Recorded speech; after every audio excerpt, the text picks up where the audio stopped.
இது ரெண்டாவது கதை. டிஓ சொன்ன கதை. ஒரு செல்வந்தர் இருந்தானா, 2 ஜெர்மன் ஷெப்பர்ட் நாய் தனியாக வாழ்ந்தார். வாக்கிங் போவாராம். அப்படி இருக்கும், குதிரை மாதிரி இருக்குமா ரெண்டும். அப்படி கையில் தங்க வாட்ச்லாம் கட்டிட்டு தான் வாக்கிங்கே போகிறது. ஒரு திருடன் பார்த்துருக்கான் இந்த செல்வந்தரை. கிட்ட வந்து ஒரு நாள் சொன்னானா, சார் உங்கள் வீட்டில் இந்த வாரம் திருடப்பார் சொல்லிட்டு போயிட்டானா. ஒரு கலக்கமாயிட்டார். நாயை திறந்து விட்டுருக்கார் ஃபுல்லாக.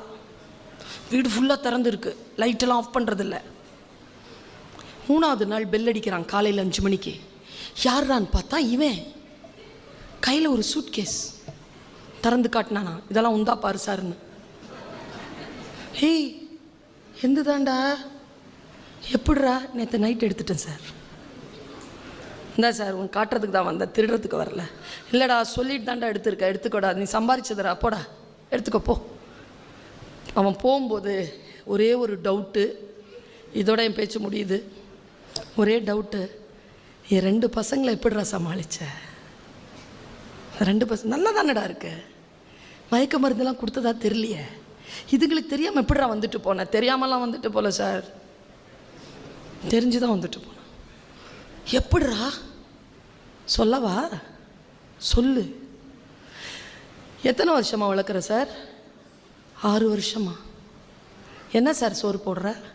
கறி, சிக்கன்? நான் மத்தி மீன் போட்டேன் சார். சாப்பிட்ருச்சாடா? இந்த விளாட்டுது பாரு, சாப்பிட்ருச்சு சார். சரி போ, போய் கதவை மூடிட்ட 2 நாயையும் கொண்டு வந்து நடு வீட்டில் உட்கார. இதுதான் நாயை நடு வீட்டில் உட்கார வைக்கிறது. 2 நாயையும் நடு வீட்டில் உட்கார வச்சு சாஷ்டாங்கமாக காலில் விழுந்துட்டாங்க. மன்னிச்சுக்கடாங்க, 2 பேரும் மன்னிச்சிடுங்கடா.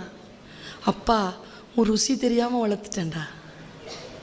உன் பரம்பரையாக வந்த நன்றி உணர்வை ஒரு ருசிக்காக மாற்றிட்டீங்களேடா.